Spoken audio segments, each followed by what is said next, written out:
Assalamualaikum warahmatullahi wabarakatuh. Saya Dian Afifah. Di sini saya akan menjelaskan materi singkat mengenai hukum agraria.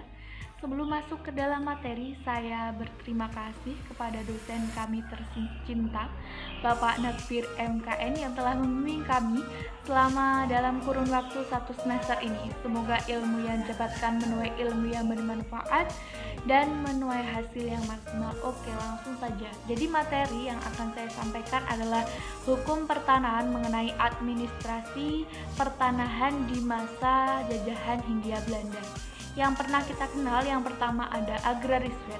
Agrariswet ini merupakan suatu aturan yang dibentuk oleh pemerintah Hindia Belanda pada tanggal 9 April 1870 yang telah disahkan di Lancet Blade nomor 55 tahun 1870, yang mana inti dari aturan ini telah saya rangkum ke dalam 4 poin. Yang pertama ada legitimasi negara atas tanah yang terlantar atau tanah yang tidak tergarap. Jadi di sini di dalam aturan ini dijelaskan bahwasanya negara itu berhak memiliki atau dilegislasikan dan disahkan bahwa kepemilikan tanah terhadap tanah yang tidak terpakai atau tanah yang kurang terawat itu dimiliki oleh negara.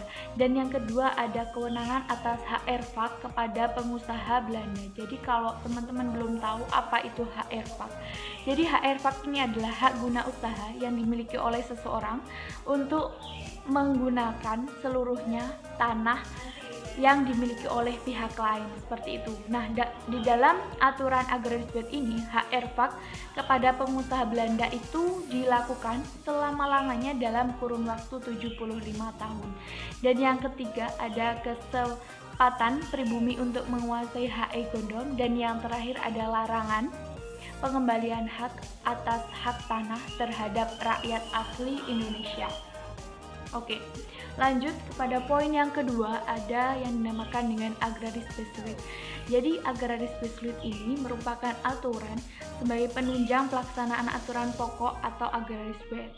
Nah, seperti itu. Nah, yang terakhir kita kenal dengan domain fair clearing. Jadi domain fair clearing ini merupakan asas yang terdapat di dalam agraris wet dan agraris spesifik, yang mana asas ini berbunyi bahwasanya semua tanah yang orang lain tidak bisa membuktikan kepemilikannya secara sah baik melalui sertifikat ataupun yang lainnya, maka tanah itu menjadi hak egondom atau egondom negaranya. Jadi tanah tersebut merupakan milik sah negaranya. Jadi saya rasa setiap di zaman dahulu itu banyak sekali tanah-tanah yang tidak bisa dibuktikan, karena tanah-tanah yang bisa dibuktikan hanyalah tanah-tanah milik bangsawan dan milik orang-orang yang dekat dengan pemerintah, seperti itu. Nah, yang terakhir yang dapat saya simpulkan bahwa agraris wet ini adalah sebuah aturan pokok kalau kita kenal di Indonesia seperti KUHP. Sedangkan agraris spesifik ini adalah aturan-aturan penunjang dari agraris wet. Nah, sedangkan domain fair clearing ini adalah sebuah asas yang terdapat di dalam kedua pokok bahasan yang telah kita bahas, yakni agraris wet dan agraris spesifik. Jadi demikian materi yang dapat saya sampaikan, singkat, jelas, dan semoga dapat dipahami oleh para penonton semuanya. Oke, terima kasih atas perhatiannya, dan apabila ada tutur kata yang dirasa kurang berkenan untuk didengarkan, saya mohon maaf yang sebesar-besarnya. Wabillahi taufiq wal hidayah.